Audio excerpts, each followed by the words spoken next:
తీసుకొచ్చేటప్పుడు కూడా నేను నా పాదయాత్ర సందర్భంగా ఈ మేనిఫెస్టోకు సంబంధించిన అంశాల గురించి మాట్లాడుతూ ఉన్నప్పుడు కూడా మన పార్టీలో ఉన్న వాళ్ళు కూడా కొంతమంది నన్ను అడిగారు. నాకు ఈ రోజుకి కూడా గుర్తుంటుంది ఎప్పుడైనా ఇటువంటి మాటలు అయితే.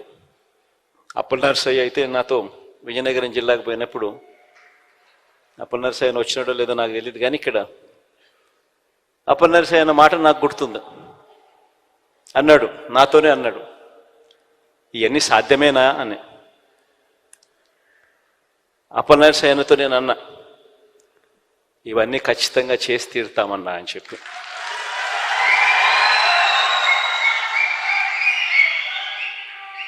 అన్ని ఆలోచన చేసిన తర్వాతనే ఈ నిర్ణయాలకు తీసుకున్నాం. అన్ని ఆలోచన చేసిన తర్వాతనే వీటి గురించి ప్రస్తావిస్తూ ఉన్నాను. ఇందులో చెప్పిన ప్రతి మాట ఖచ్చితంగా నెరవేరుస్తానన్నా అని చెప్పి నేను చెప్పాను.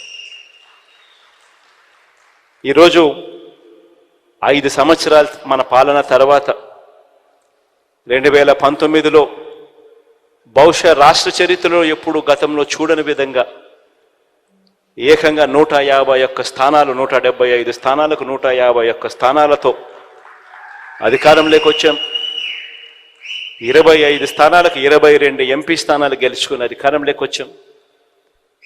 వచ్చిన తర్వాత 5 సంవత్సరాల మన పరిపాలనలో ఆ మేనిఫెస్టో అనేది ఏదైతే మనం చెప్పామో, ఆ 2 పేజీల మేనిఫెస్టో అని మనం ఏదైతే చెప్పామో, ఆ మేనిఫెస్టో అన్నది నిజంగానే ఒక బైబిల్గా, ఒక భగవద్గీతగా, ఒక ఖురాన్గా భావిస్తూనే చిత్తశుద్ధితో అడుగులు వేశాం.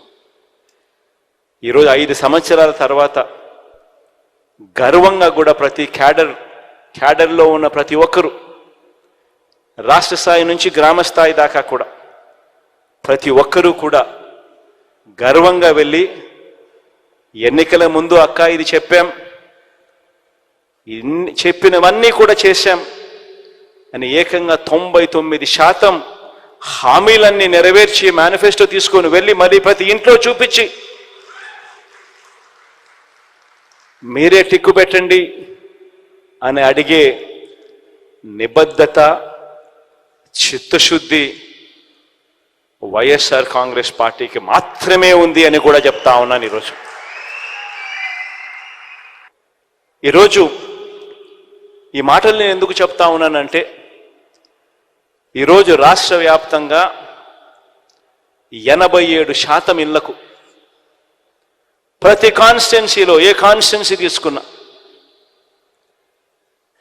87% పైచిలకు ఇళ్లకు, గృహాలకు ఈరోజు మన ప్రతి పథకము, ప్రతి ఇంటికి కూడా మంచి చేయగలిగాం.